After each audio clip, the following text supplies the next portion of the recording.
সুপ্রিয় দর্শক আসসালামু আলাইকুম। কেমন আছেন সবাই? আশা করছি ভালো আছেন। বরাবরের মতো আবারও চলে আসলাম নতুন আর একটি রেসিপি নিয়ে। আজকের রেসিপিটি কিন্তু খুবই সহজ, খেতে খুবই মজাদার। দেখতেই পাচ্ছেন আমি আজকে ইলিশ মাছের একটি রেসিপি করব। আর এই ইলিশ মাছ কিন্তু এভাবে রান্না করলে খুব ভালো লাগে খেতে।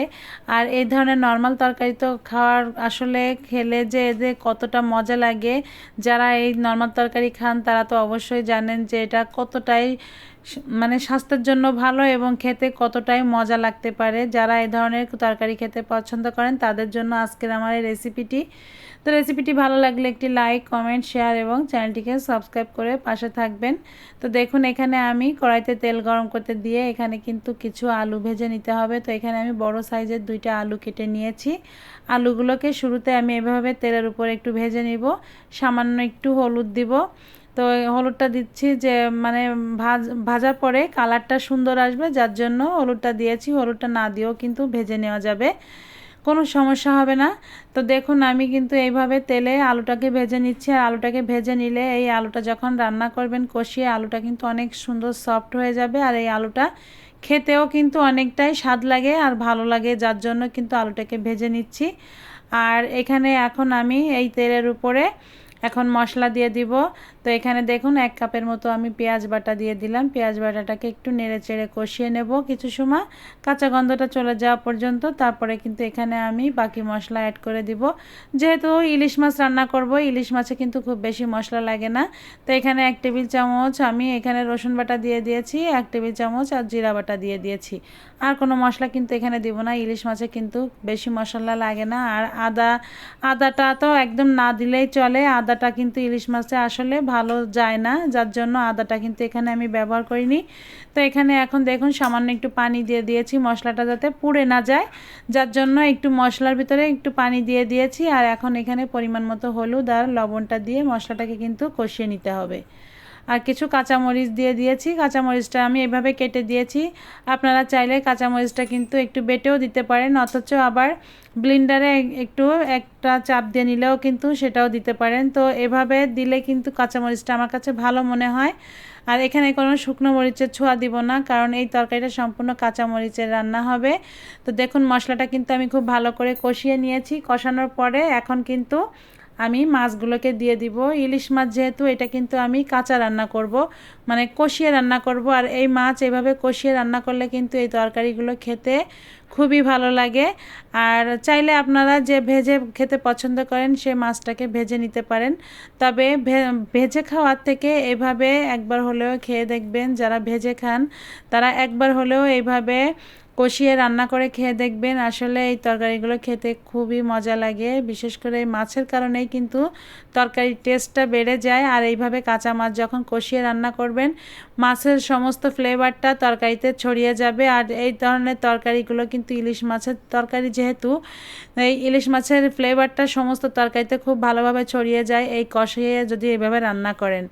তো দেখুন মাছটাকে কিন্তু আমি আস্তে আস্তে করে কিন্তু এভাবে কষিয়ে নিচ্ছি, যেহেতু মাছটা কিন্তু ইলিশ মাছ তো নরম মাছই হয়ে থাকে। আর উল্টে পাল্টে যদি আমি কষাতে যাই তাহলে মাছগুলো ভেঙে যাবে। তো একটু আস্তে আস্তে আমি এভাবে মাছগুলোকে খুন্তার মাথা দিয়ে দেখুন আস্তে আস্তে এভাবে উল্টে পাল্টে কষিয়ে নিয়েছি।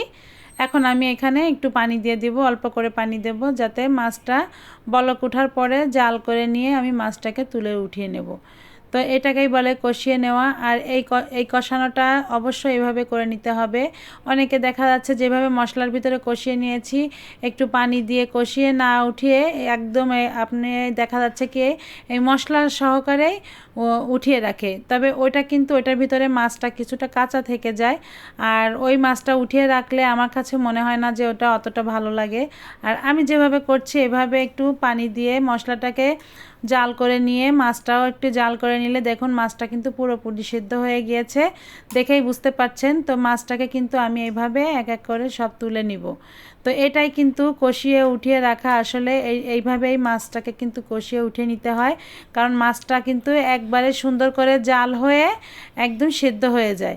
মাছটা কাঁচা থাকার কোনো ভয় থাকে না। অনেকে কিন্তু অনেক রকম রান্না করেন, আমি দেখেছি যে মশলাটার সঙ্গে কষিয়ে জাস্ট ওইভাবেই উঠিয়ে রাখে, তবে ওইভাবে মাছটা কিন্তু কাঁচা থেকে যায়। আমার কাছে যেটা মনে হয় আমি এইভাবেই রান্না করি, সেটাই আপনাদের সঙ্গে শেয়ার করছি।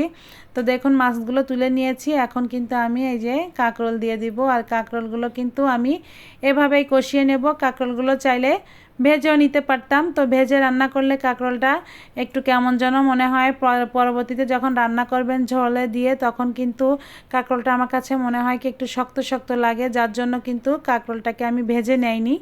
আলুটাকে ভেজে নিয়েছি, আলুটা কিন্তু অনেক সুন্দর সফট হয়ে যাবে, কিন্তু কাঁকরোলটা ভেজে রান্না করলে কিন্তু কাঁকরোলটা কিন্তু একটু শক্ত শক্ত থেকে যায়, যতই আপনি ঝোল দিয়ে রান্না করেন না কেন।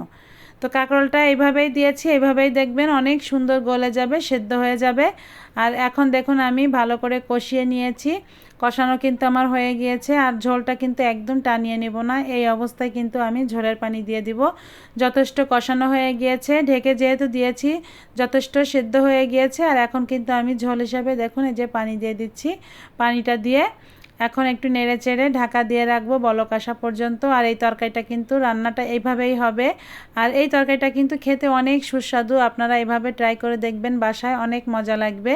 তো এখন বলক আসা পর্যন্ত অপেক্ষা করব। আর বলক আসার পরে দেখুন আমি এখানে কিন্তু 4-5 মিনিট আমি জাল করে নিয়েছি, তরকারিটা জাল হয়ে গিয়েছে। আর একটু নেড়ে চেড়ে নিচ্ছি, আর এভাবে জাল করতে করতে ঝোলটা কিন্তু বেশ কমে যাবে।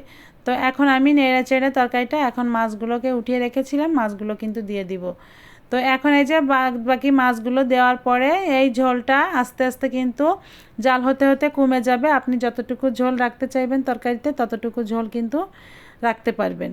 তো এখন মাছটা দিয়ে আমি খুব ভালো করে এইভাবে ঢাকা দিয়ে দিয়ে একদম মানে মিডিয়ামের থেকে হাইতে চুলার আঁচটা বাড়িয়ে দিয়ে জাল করে নিতে হবে। এই জালেই কিন্তু তরকারিটা খেতে সুস্বাদু হবে অনেক। এইভাবে মাছটা দেওয়ার পরে তরকারিটা কিন্তু একদম হাই স্পিডে তরকারিটা জাল করতে হবে, আর সেই জালেই কিন্তু তরকারিটা আসলে খেতে অনেক মজা হয়। অনেকে দেখা যাচ্ছে ঝোল দেওয়ার পরে একদম চুলার আঁচটা কমিয়ে রেখে টিপ টিপ টিপ টিপ করে জালটা দেয়, এটাতে তরকারিটা অনেক ভালোভাবে সিদ্ধ হয়, এটা ঠিক আছে, কিন্তু তরকারিটা কিন্তু খেতে স্বাদ লাগে না।